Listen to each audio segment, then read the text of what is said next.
ಬೆನ್ನ ಹತ್ತಿದ್ದೀನಿ, ನೀವು ರಿಕ್ವೆಸ್ಟ್ ಮಾಡಿದ್ಕು ಸಹಿತ ನಾ ಬೆನ್ನ ಹತ್ಕೊಂಡು ಅವ್ರಿಗೆ ಆರಿಸ್ತೀನಿ. ನೀವು ಈ ತರ ಯಾರು ಬರ್ಲಿಲ್ಲ, ಎಮ್ಮಪ್ಪ ಟಿಕೆಟ್ ಕೊಟ್ಟರೆ ಆರಿಸಿ ಬರ್ತೀವಿ ಪ್ರಚಾರಕ್ಕೆ ಹಚ್ಚ ಇರಲ್ಲ. ಇದು ಸತ್ಯನ? ನಾವು ಬಂದು ರಾತ್ರಿ ಹಗಲ ಕೂಡ ದುಡ್ದಿಲ್ಲ. ಆ ಸಂದರ್ಭದಲ್ಲಿ ನಿಮ್ಗೂ ನಾ ಹೇಳಿಲ್ಲ, ಈ 2 JDP ಮತಕ್ಷೇತ್ರ ನೀವು ಬರಬೇಡಿ ಸರ್, ಆ ಕಡೆ ನೋಡ್ಕೊಳ್ಳಿ, ನೀವು ಇಲ್ಲಿ ನಿಮ್ಮ ತಮ್ಮನ ಕಳಿಸಿ ಡಾಕ್ಟರ್ ಅಂತ ಹೇಳಿಲ್ಲ. ಯಾಕೆ? ಜನರಿಗೆ ಹೇಳ್ತಾ ಇಲ್ಲ ಅಂತ ಬೀಳ್ತಾ ಇರೋದು. ಬ್ಯಾಡ್ರಿ ಅವ್ರ ಮ್ಯಾಗ ಯಾಕೋ ನಿಮ್ ಮ್ಯಾಗ ಬೇಜಾರು ಇರ್ತಾರೆ ಜನರಿಗೆ. ಅವ್ರು ನಾವು ಒಬ್ಬರು ಹೇಳಿ ನಾವು ಮುಚ್ಚಿ ಕದ್ದಿ ಇಟ್ಟಿಲ್ಲ ನಿಮ್ಮ ಮುಂದೆ. ದಯವಿಟ್ಟು ಅನುಪಂಡ ಸಾಹೇಬ್ರೆ, ದಯವಿಟ್ಟು ನೀವು ಬೆಳೆಯವರು, ನೀವು ಮುಂದೆ ಏನೇನೋ ಆಗೋರಿದ್ರಿ. ಆತರ ಜನರಿಗೆ ತಪ್ಪು ದಾರಿಗೆ ಎಳಿಬೇಡ್ರಿ. ನಾನು ನಿಮ್ಮಲ್ಲಿ ವಿನಂತಿ ಮಾಡ್ಕೊಡ್ತೀನಿ. ನಾವು ಅವತ್ತಿನ ದಿವಸ ಏನಾದ್ರು ನಿಮ್ ಜೊತೆ ಬರ್ಲಿಲ್ಲ ಅಂದ್ರೆ, ಪ್ರಚಾರಕ್ಕೆ ಬಂದ್ರೆ ಏನಾಗ್ತಿತ್ತು ನಿಮ್ ಗತಿ? ಸೊ ಅವತ್ತಿನ ದಿವಸ ರಾತ್ರಿ ಆಗಲ್ಲ ಬಂದು ಎಷ್ಟೋ ಕಡೆ ಬೋರ ಮೋಟರ್ಗಳಲ್ಲೆಲ್ಲ ಈ ಪ್ರಥಮ ಸರ್ಕಲ್ ಹೋಗಿ ಕೇಳ್ಕೊಡ್ರಿ ಅಲ್ಪಣ್ಣವ್ರೆ.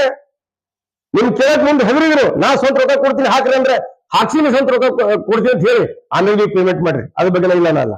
ಬಟ್ ಆದ್ರೆ ಆ ಸಂದರ್ಭದಲ್ಲಿ ನಾ ದುಡಿದು ನಿಮ್ಮ ಅಪ್ಪವ್ರು ಆರಿಸಿ ಬಿಡ್ಲ ಕಾರಣೀಭೂತನಾಗಿದ್ದೆ ನಾನು. ನನಗೆ ಯಾವ ತರ ನೀವು ಇವತ್ತು ಟ್ರೀಟ್ ಮಾಡ್ತಾ ಇದ್ದೀರಾ? ಯಾವ ತರ ನನ್ನನ್ನ ನೋಡ್ಕೊತಾ ಇದ್ದೀರಾ?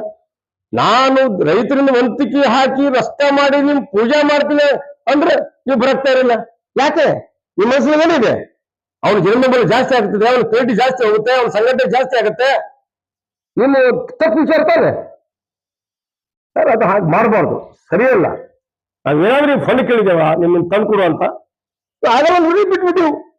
ಸೊ ಅದಕ್ಕೆ ಅನ್ಕೊಂಡವ್ರು ಮುಂದಿನ ದಿನಮಾನದಲ್ಲಿ ಇವೆಲ್ಲ ತಪ್ಪುಗಳು ತಿದ್ದುಕೊಂಡು ಜನರಿಗೆ ಒಳ್ಳೆ ಕೆಲಸ ಮಾಡುವಂತ ಭಾವನೆ ನಿಮ್ಮ ಮತ್ತೆ ದೇವರ ಬುದ್ಧಿ ಕೊಳ್ಳೆ ನಾ ಕೇಳ್ಕೊಳ್ತೀನಿ. ಬಟ್ ಇಷ್ಟೇ ಆಗ್ಬಿಟ್ಟು ಎಲ್ಲ ಕಾರ್ಯಕರ್ತರಿಗೂ ಎಲ್ಲ ಸಮಾನವಾಗಿ, ಸಮಾನ ಏನಂತಾರಲ್ಲ, ಸಮಪಾಲು ಸಮಬಾಳು ಅಂತ ಏನದ ನೋಡಿ, ಅದ್ರ ಪ್ರಕಾರ ಎಲ್ಲರಿಗೂ ಸಮಾನವಾಗಿ ನೋಡ್ಕೊಡ್ರಿ. ಒಂದು ಕಣ್ಣಿಗೆ ಸುಣ್ಣ, ಒಂದು ಕಣ್ಣಿಗೆ ಬೆಣ್ಣೆ ಹಚ್ಚಬೇಡ್ರಿ. ಅದರಿಂದ ಏನಪ್ಪಾ ಅಂದ್ರೆ ಮುತ್ಸದ್ದಿ ರಾಜಕಾರಣಿ ಎಮ್ಮೋ ಪಾಟೀಲ್ ಸಾಹೇಬ್ ಸಹಿತ ಕೆಟ್ಟ ಹೆಸರು ಬರುತ್ತೆ, ಮಗನಿಂದ ಅವ್ರಿಗೆ ಕೆಟ್ಟ ಹೆಸರು ಬರುತ್ತೆ. ಇಲ್ಲಿವರೆಗೆ ಅವರು ಒಂದೇನೋ ತಾಲೂಕದಲ್ಲಿ ಮೇಂಟೈನ್ ಮಾಡ್ಕೊಂಡು ಬಂದಿದ್ದಾರೆ, ಅದು ನಿಮ್ಮಿಂದ ಹಾಳಾಗ್ಬಾರ್ದು, ಉಳಿಸ್ರಿ. ಅದು ನಾವೆಲ್ಲ ಮಾಡ್ಕೊಂಡು ಬಂದೆವು, ನೀವು ಕೆಲಸ್ತಾ ಇದ್ರಿ. ಜನ ಬಹಳ ಮಾತಾಡ್ಕೋತಾ ಇದೆ, ಎಲ್ಲರೂ ನಿಮ್ಗೆ ಹಿಂದೆ ಮಾತಾಡ್ತಾರೆ.